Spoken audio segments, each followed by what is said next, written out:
Et je suis content que vous disiez que le Mali est un exemple.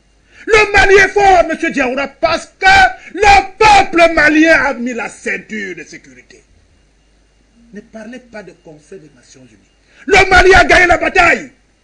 Je vous ai dit, la bataille de demain, c'est la bataille de communication sur le verbe. C'est terminé. Les Maliens ne veulent pas que le Conseil de sécurité se réunisse. Chez nous, les Bantous, on dit qu'il ne faut pas donner la honte à un papa publiquement. Qui l'eût cru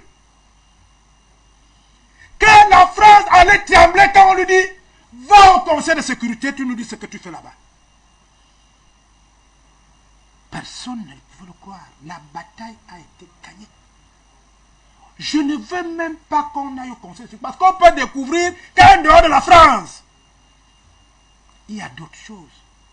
Le débat aujourd'hui, c'est que vous, Maliens, quand je dis Maliens, c'est un générique, jusqu'où vous êtes prêts à supporter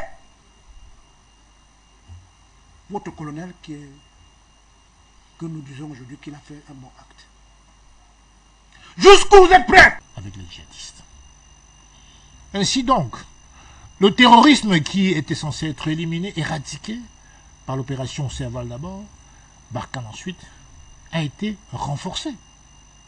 Donc du coup, effectivement, les Maliens, par acquis de conscience, se sont rendus compte que ce sauveur venu du Nord, qui avait des ambitions de stopper l'invasion, le phagocytage du Mali, est venu plutôt pour ses intérêts, comme d'habitude, propres. Ça date pas d'aujourd'hui, évidemment. Mais là, les gens y avaient cru. Et donc, ces agissements, absolument inacceptables, de prise de renseignements, d'infiltration, de livraison d'armes, détaillés dans la plainte du Mali au Conseil de sécurité, démontrent que la France n'était pas là pour protéger le Mali. Et il y a des preuves. Ce qui m'étonne, c'est que l'ONU, à qui il manquait encore une certaine crédibilité, reçoit une plainte. Quand vous recevez une plainte, mon cher Aboubakar, vous l'examinez d'abord. Avant d'en juger le bien ou le mal fondé, vous avez le devoir d'examiner la plainte. Le 14 août, M. Maïga a introduit une plainte auprès du Conseil de sécurité de l'ONU parce que la France s'est livrée, comme je l'ai dit tout à l'heure, à des violations répétitives de l'espace aérien, à des violations de la sécurité intérieure et surtout de l'intégrité territoriale du Mali, avec des chiffres précis, des heures précises, des dates précises.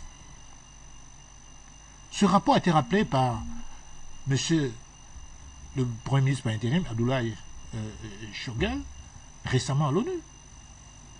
Il a rappelé brièvement. Mais 2 mois après l'introduction de la plainte, il n'y a toujours pas d'examen de cette plainte. Alors, que dire aujourd'hui? Est-ce que l'ONU a été créée pour servir les vainqueurs de la guerre? Est-ce que l'ONU a été créée pour servir les pays puissants du Nord? Ou est-ce qu'elle a été créée pour apporter une certaine régulation dans les rapports du monde? Je ne comprends pas comment la plainte d'un pays membre de l'ONU n'est toujours pas 2 mois après examinée.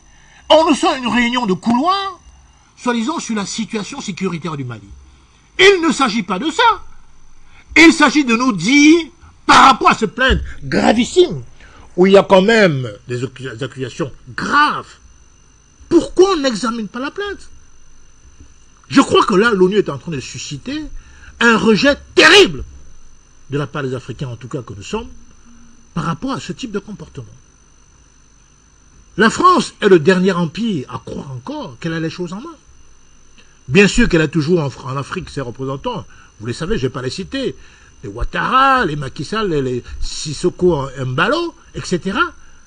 Mais l'Afrique d'aujourd'hui, globalement, ce n'est plus l'Afrique de grand-père, ni même l'Afrique de papa. L'Afrique d'aujourd'hui n'est plus l'Afrique d'hier. Et le Mali, lors de ce conseil de sécurité de mardi dernier, mardi 18, a redit ceci, a réitéré ses accusations contre la France et demander à être entendu par le Conseil de sécurité. Mais l'ONU a plutôt botté en touche.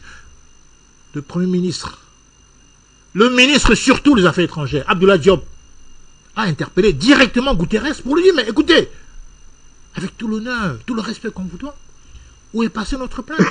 Ne sommes-nous pas un pays membre de l'ONU? Mais qu'est-ce qui se passe? Voudriez-vous que l'Afrique entière quitte l'ONU? Comme Hitler menaça en 1940 avec la SDN? Non, il faut que les choses soient claires. On sait ce que la France, les exactions que la France a commises au Mali. On sait qu'elle a collaboré avec les djihadistes qui ont fait allégeance à Daesh et à Al-Qaïda, tout le monde le sait. Mais au moins, je crois que l'élément le plus basique serait d'examiner cette plainte.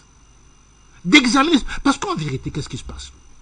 Il se passe que le concert des nations, pour préserver un peu de crédit qui est consubstantiel à son existence, doit avoir la même considération pour tous les membres.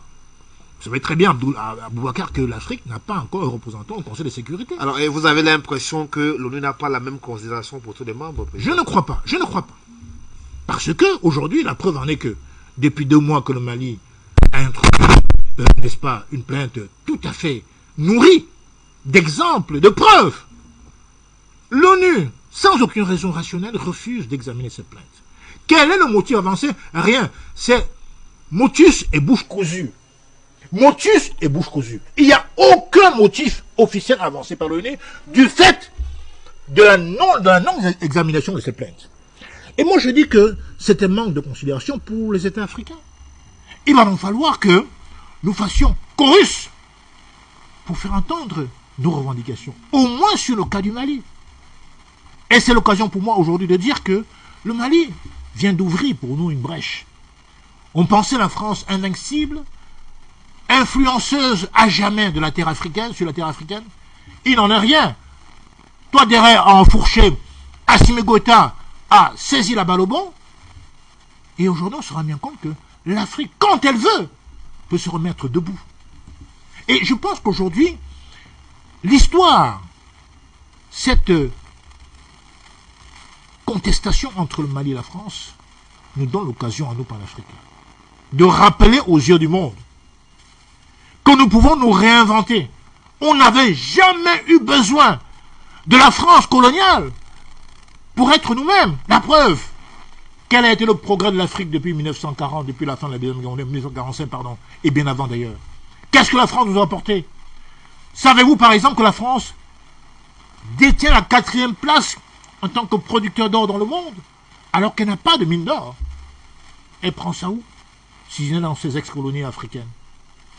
Donc aujourd'hui, il est clair que ce mouvement va jusqu'au Tchad. Aujourd'hui, on a vu récemment des populations encore, il y a quelques jours, qui crient leur dédain de la France, à juste titre. Parce qu'on ne peut pas, on n'est pas contre la coopération systématique entre les États du monde, non. Mais nous voulons une coopération fondée sur les valeurs de respect mutuel. D'accord. Pas sur les relations paternalistes, d'esclaves à maître. Nous n'en voulons plus. Et en tout cas, sur votre question concernant cette plainte au Mali, à l'ONU, au Conseil de sécurité, il est impératif que l'ONU sache que nous en tirerons les conséquences. Si cette plainte n'est pas examinée. Parce qu'on ne peut plus continuer ainsi. D'accord. Il s'agit d'une question de respect